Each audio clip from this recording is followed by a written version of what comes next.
بسم اللہ الرحمن الرحیم۔ بسم اللہ الرحمن الرحیم والصلاة والسلام علی اشرف الانبیاء والمرسلین وعلی آلہ وصحبہ وامتہ اجمعین اما بعد۔ عزیز طلبہ اکرام، سبق نمبر 48 ہے کتاب الطہارۃ، باب فرض الوضوء، باب الرجل یجدد الوضوء من غیر حدث۔ ان دو ابواب کو آج کی اس ویڈیو میں پڑھیں گے۔ پہلا جو باب ہے باب فرض الوضوء، اس کی اکثر مباحث ہم گزشتہ ویڈیو میں پڑھ چکے ہیں۔ آج اس کو مکمل کرتے ہوئے دوسرے باب کو بھی پڑھ لیں گے۔ سبق کے موضوعات آپ کے سامنے اسکرین پر موجود ہیں۔ یہ معمول کے مطابق موضوعات ہیں، ہم عموماً اسی سے متعلق اپنی ویڈیوز میں احادیث پر کلام کرتے ہیں۔ آج کی جو ویڈیو ہے اس کی ابتدا باب فرض الوضوء سے ہو رہی ہے۔ جیسے پہلے بتایا کہ اس کی اکثر مباحث گزر چکی ہیں، تو آپ جو سبق نمبر 47 ہے اس کو سن سکتے ہیں، اس میں تفصیلات آپ کو مل جائیں گی۔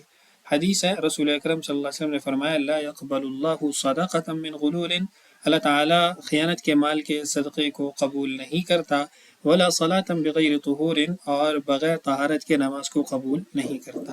ہم نے جو مباحث پڑھی ہیں اس میں لا يقبل اللہ قبول کیا جو مفہوم تھا اس کو بھی واضح کر دیا تھا، صدقہ کا بھی مفہوم واضح ہو چکا، غلول کا بھی، صلاۃ بغیر طہور، یہ سارے کلمات تفصیلاً بحث ان پہ ہو چکی ہیں۔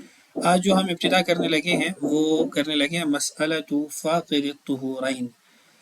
جس آدمی کو طہارت حاصل کرنے پہ قدرت حاصل نہ ہو، پانی بھی نہیں ہے، مٹی بھی نہیں ہے، یا پانی اور مٹی تو ہے استعمال نہیں کر سکتا، بیمار ہے، دیگر اس نوع کے جو مسائل ہوتے ہیں، تو اس کا جو مسئلہ ہے، مذاہب ہیں، وہ آپ کے سامنے ایضاح المشکات سے نقل کیے ہیں، چونکہ اس میں خلاصتاً مسائل کو ذکر کیا گیا ہے، زیادہ جو ہے وہ طویل مباحث نہیں ہیں، اور چند الفاظ کے اندر بہت ساری باتیں یہ کر دیتے ہیں، تو اس لیے آپ کی سہولت کے لیے ہم نے اس کو چنا ہے۔ دیکھیے، فاقد الطہورین اس شخص کو کہتے ہیں جو نہ استعمال ماء پر قادر ہو، پانی کے استعمال پر بھی قادر نہیں، اور نہ ہی صعید طیب پر، پاکیزہ مٹی کو بھی استعمال نہیں کر سکتا۔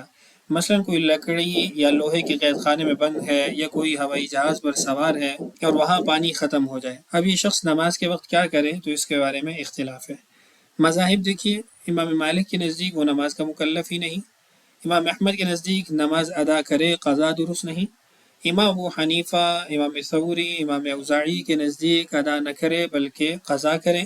شافعی رحمہ اللہ سے 4 روایتیں ہیں، ایک امام احمد کے مطابق کہ نماز ادا کرے قضا درست نہیں، ایک امام ابو حنیفہ کے مطابق کہ ادا نہ کرے بلکہ قضا کرے، اور ایک یہ ہے کہ ادا مستحب اور قضا واجب ہے، اور دوسرا یہ ہے کہ دونوں واجب ہیں، وہو اصح الاقوال، اور یہ ان کا صحیح ترین قول ہے کہ دونوں واجب ہیں، کہ ابھی ادا کرے متشبہ بالمصلین کی صورت میں یہ بھی واجب ہے، اور بعد میں اس کا قضا کے طور پہ ادا کرنا بھی واجب ہے۔ اسی طرح امام ابو یوسف اور امام محمد کے نزدیک اس وقت تو محض تشبیہ بالمصلین کرے، یعنی بغیر نیت و قرات کے ارکان ادا کرے، پھر اس پر قضا لازم ہے۔ یہی امام ابو حنیفہ کی آخری روایت ہے، اور یہی احناف کا مفتابی قول ہے۔ امام مالک کے دلائل کیا ہیں؟ فرماتے ہیں فی الحال عدم ادا پر حدیث الباب دال ہے، اور بعد از وقت عدم قضا اس کے لیے اقیم الصلاۃ کا خطاب اس پر اثر نو متحقق نہیں ہوا۔ امام مالک نے کہا تھا کہ وہ نماز کا مکلف ہی نہیں ہے، تو یہ جو حدیث باب ہے اس نے اس موقع پہ تو اس سے یہ حکم ساقط کر دیا کہ ولا صلاۃ بغیر طہور، بغیر طہارت کے نماز وہ نہیں پڑھ سکتا، اور طہارت پر اس کو قدرت حاصل نہیں ہے۔ جبکہ اقیم الصلاۃ جس کی وجہ سے نماز اس پر فرض ہوئی تھی، وہ وقت کے اندر اندر اس کو خطاب تھا، جب وقت گزر گیا تو پھر اس پر یہ جو آیت ہے اس کی وجہ سے چیز لازم نہیں ہوگی، نماز لازم نہیں ہوگی۔ دوسری دلیل ان کی ہے کہ حائضہ جس طرح نماز کی مکلف نہیں، اسی طرح وہ بھی مکلف نہ ہونا چاہیے۔ حائضہ ولا صلاۃ بغیر طہور، اس کو طہارت پہ قدرت نہیں ہے، مجبور ہے، تو اس لیے نماز اس پہ نہیں ہے۔ ایسے ہی یہ آدمی جس کے پاس قدرت نہیں جو ہے طہارت حاصل کرنے کی، تو وہ بھی اسی کے اندر شامل ہو جائے گا، اور جیسے اقیم الصلاۃ کا خطاب حائضہ کو بعد از وقت نہیں ہے تو اس کو بھی نہیں ہو۔ امام احمد کے دلائل دیکھیے، لا یکلف اللہ نفسا الا وسعها، اللہ تعالیٰ انسان کو اس کی وسعت کے مطابق مکلف بناتے ہیں، تو امام احمد کے نزدیک نماز ادا کرے قضا درست نہیں ہے، یعنی اس کی جتنی وسعت ہے اتنا وہ کرے۔ اگر نماز بھی پڑھنی ہے، طہارت بھی حاصل کرنی ہے، ایک پر اس کو قدرت حاصل ہے دوسرے پر نہیں، تو جتنی قدرت حاصل ہے، جتنی اس کو وسعت حاصل ہے اس پہ کر لے۔ اسی کو رسول اکرم صلی اللہ علیہ وسلم نے ارشاد فرمایا اذا امرتکم بشیء ففعلوا منه ما استطعتم، جب میں تمہیں کسی چیز کا حکم دوں تو جتنا کر سکتے ہو اتنا کرو۔ تو فرماتے ہیں یقیناً فاقد الطہورین اقامت صلاۃ پر تو قادر ہے اور حصول طہارت میں معذور ہے، تو حسب استطاعت و وسعت بغیر طہارت کے بھی ارکان الصلاۃ فی الحال بجا لانے سے کافی ہونا چاہیے۔ احناف کا قول مفتہ بھی کیا تھا وہ ایک بار پھر دیکھ لیجئے تاکہ آپ کے لیے بات سمجھنا آسان ہو جائے۔ وہ یہ تھا کہ تشبہ بالمصلین کر لے، محض تشبہ بالمصلین کر لے، یعنی بغیر نیت قرات کے ارکان ادا کرے، پھر اس پر قضا بھی لازم ہے۔ اب اس کے دلائل دیکھیے۔ صوم رمضان پر قیاس، یعنی جب رمضان کے دن میں بچہ بالغ ہو جائے یا کافر مسلمان ہو جائے یا مسافر مقیم ہو جائے یا حائضہ پاک ہو جائے تو ان پر بالاتفاق تشبہ بالصائمین اختیار کرنا پھر قضا دینا واجب ہے۔ تو اسی طرح یہاں پر بھی تشبہ بالمصلین کرے گا، چونکہ جیسے وہ معذور ہے یا ان کی وسعت سے قدرت سے باہر ہے، کہ وہ واپس پیچھے تو نہیں جا سکتے روزہ شروع کرنے کے لیے، اس لیے کہ وہ دن کے درمیان میں بالغ ہوا، مسلمان ہوا، مقیم ہوا یا حائضہ پاک ہوئی، تو اس لیے جیسے وہ معذور ہے اور قدرت نہیں رکھتی روزے کو شروع سے آخر تک کرنے کے لیے، تو اس پر تشبہ بالصائمین واجب ہے، تو اس کے لیے بھی تشبہ بالصائمین ضروری ہے۔ اسی طرح اس کے لیے روزے کی قضا ہے تو اس کے لیے بھی نماز کی قضا ہوگی۔ دوسرا قیاس علی مفسد الحج، کسی شخص نے طواف زیارت سے قبل جمع کر لیا تو اس کا حج بالاتفاق فاسد ہو جاتا ہے، تو اس پر تشبہ بالحجاج بھی اور پھر آئندہ سال قضا بھی لازم ہے، تو اسی طرح نماز میں بھی تشبہ اختیار کرے۔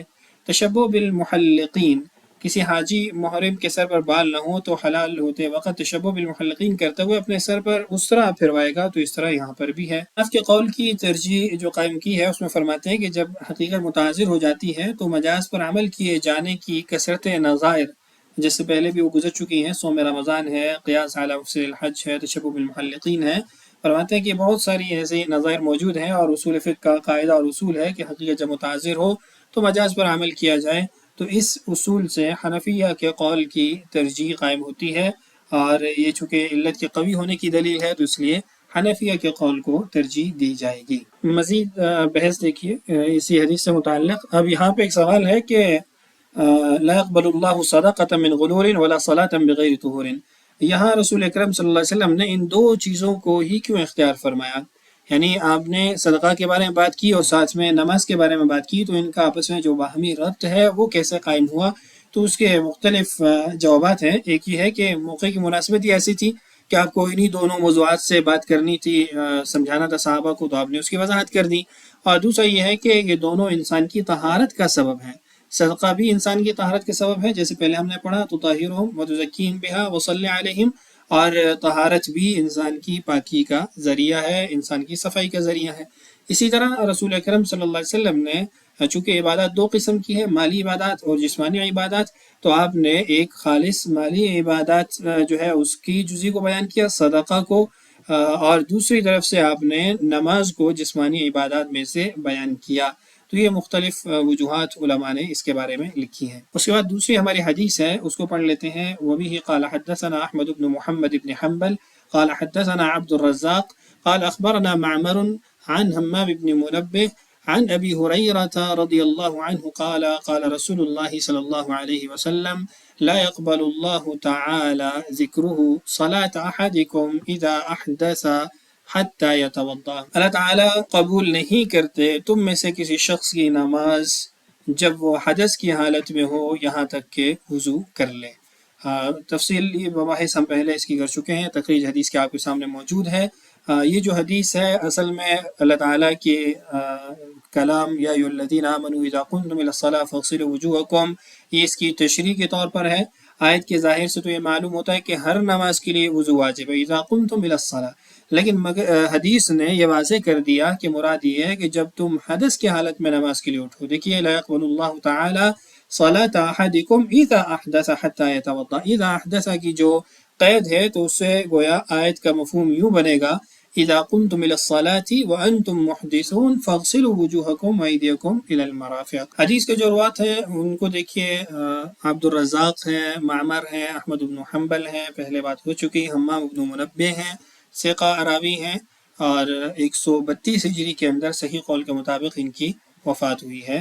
رسول اکرم صلی اللہ علیہ وسلم کے زمانے میں اسلام قبول کر لیا تھا، لیکن رسول اکرم صلی اللہ علیہ وسلم کی زیارت نہیں ہو سکی۔ اس کے بعد اگلی روایت ہے وبه قال حدثنا عثمان بن ابی شیبہ قال حدثنا وکیع عن سفیان عن ابن عقیل عن محمد بن الحنفیہ عن علی رضی اللہ عنہ قال قال رسول اللہ صلی اللہ علیہ وسلم مفتاح الصلاة الطہور وتحریمها التکبیر وتحلیلها التسلیم۔ رسول اکرم صلی اللہ علیہ وسلم نے ارشاد فرمایا نماز کی چابی وہ طہارت ہے اور نماز کا آغاز تکبیر سے ہے جس کو ہم تکبیر تحریمہ کہتے ہیں، اور نماز کا اختتام تسلیم سے ہے، سلام سے ہے۔ یہ جو حدیث ہے اس کا پہلا جملہ ہمارے باب سے متعلق ہے، مفتاح الصلاة الطہور، باقی تحریمها التکبیر وتحلیلها التسلیم، اس سے متعلق تفصیلی طور پر کلام انشاءاللہ ہم نماز کے ابواب میں کریں گے، وہاں پر اس پہ تفصیلاً کلام ہو جائے گا۔ حدیث کی تخریج آپ کے سامنے موجود ہے۔ یہاں رسول اکرم صلی اللہ علیہ وسلم نے نماز جو ہے اس کی چابی وہ طہارت کو قرار دیا، تو گویا نماز ایک بڑا خزانہ ہے، اس کے اوپر تالا لگا ہوا ہے، اس تالے کو کھولنے کے لیے یا اس نماز تک پہنچنے کے لیے انسان کو وضو کی چابی استعمال کرنی ہوگی۔ طہارت نماز کی سب سے بڑی کنجی ہے، چونکہ اور بھی بہت ساری کنجیاں ہیں، بہت ساری شرائط ہیں اس کی، جس میں ایک شرط جو ہے وہ طہارت ہے، تو فرمایا کہ طہارت نماز کی سب سے بڑی کنجی ہے کیونکہ یہ اس کے شروط میں سے ایک شرط ہے۔ ملا علی قاری نے یہ لکھا ہے۔ اسی طرح وضو کو نماز کی کنجی اس لیے کہا گیا کہ جس طرح تالا قفل کنجی کے بغیر نہیں کھلتا، اسی طرح نماز بھی وضو کے بغیر ادا نہیں ہوتی۔ حدث نماز سے روکنے والا قفل ہے اور وضو اس قفل کو کھولنے والی کنجی ہے۔ جیسے خزانے تک پہنچنے کے لیے تالا جو ہے وہ رکاوٹ ہے، مانع ہے، اسی طرح نماز تک پہنچنے کے لیے حدث جو ہے، ناپاکی جو ہے، غیر طہارت ہونے کی جو حالت ہے وہ مانع ہے۔ روایت حدیث کا تعارف دیکھیے، عثمان بن ابی شیبہ پہلے تذکرہ ہو چکا، وکیع کا بھی ہو چکا، سفیان یہاں پہ کون ہے اس میں تردد ہے، جو ہے وہ ائمہ نے نہیں اس میں کر سکے، مختلف اس میں اقوال ہیں، آیا یہ سفیان بن عیینہ ہے یا سفیان الثوری ہے، اس کے بارے میں ایک تفصیلی اختلاف ہے، آپ اس کو بذل المجہود میں بھی دیکھ سکتے ہیں اور دیگر شروحات حدیث میں بھی دیکھ سکتے ہیں، تفصیلی طور پہ کلام موجود ہے۔ ابن عقیل ہیں، ان کے بارے میں ذرا تعدیل کے اقوال دیکھیے، ضعفه كثير من المحدثين مثل يحيى بن معين والنسائي وقال الترمذي صدوق وقد تكلم فيه بعض أهل العلم من قبل حفظه وسمعت محمد بن إسماعيل يقول كان أحمد وإسحاق والحميدي يحتجون بحديث ابن عقيل۔ امام بخاری کہتے ہیں کہ امام احمد، امام اسحاق اور حمیدی وہ ابن عقیل کی حدیثوں کو بطور دلیل کے قبول کرتے تھے، اس سے دلیل قائم کرتے تھے۔ وقال محمد بن اسماعیل وهو مقارب الحدیث، امام بخاری کے نزدیک وہ مقارب الحدیث ہیں۔ وقال ابن عبد البر هو اوثق من تكلم فيه، فرماتے ہیں امام ذہبی نے میزان کے اندر ان کی حدیث کو حسن درجے کی حدیث قرار دیا۔ مختلف ائمہ کے اقوال ہیں، وہ آپ کے سامنے رکھ دیے ہیں۔ اس کے بعد محمد بن الحنفیہ ہیں، یہ حضرت علی رضی اللہ عنہ کے بیٹے ہیں، محمد بن علی بن ابی طالب، ثقۃ عالم، ثقہ راوی ہے، المعروف ابن الحنفیہ، ابن حنفیہ کے نام سے یہ معروف ہیں۔ وہی خولہ بنت جعفر من بنی حنیفہ، یہ خولہ بنت جعفر کے بیٹے ہیں۔ ابن الحنفیہ اصل میں ان کی والدہ جو ہے ان کو کہا جاتا ہے حنفیہ، جبکہ ان کا نام خولہ بنت جعفر ہے۔ اور دوسری بات یہ ہے کہ سیدنا علی رضی اللہ عنہ کی غیر فاطمی اولاد میں سے ہیں، سیدہ فاطمہ سے نہیں ہے، بلکہ خولہ بنت جعفر جو کہ بنو حنیفہ سے ہیں، ان سے یہ پیدا ہوئے۔ والراجع انہ مات سنۃ 80 من الہجرہ، 80 ہجری کے اندر ان کی وفات ہوئی ہے۔ اس کے بعد سیدنا علی کرم اللہ وجہہ ہیں، صحابی رسول ہیں، رسول اکرم صلی اللہ علیہ وسلم کے داماد ہیں، سابقین اولین کے اندر ان کا شمار ہوتا ہے، رضی اللہ عنہ وارضاہ۔ فقہ الحدیث دیکھیے، یعنی جو حدیثیں ہم نے پڑھی اس سے ہمیں کیا حاصل ہوا؟ حرام مال سے دیا گیا صدقہ قبول نہیں ہوتا، اس میں کوئی ثواب نہیں ہے کیونکہ اللہ تعالیٰ پاک ہے، صرف پاک چیز کو ہی قبول کرتا ہے۔ بغیر طہارت کی نماز درست نہیں، اس میں کوئی فرق نہیں کہ نماز جنازہ ہو یا کوئی اور، کیونکہ حدیث کے الفاظ عمومیت پر دلالت کرتے ہیں۔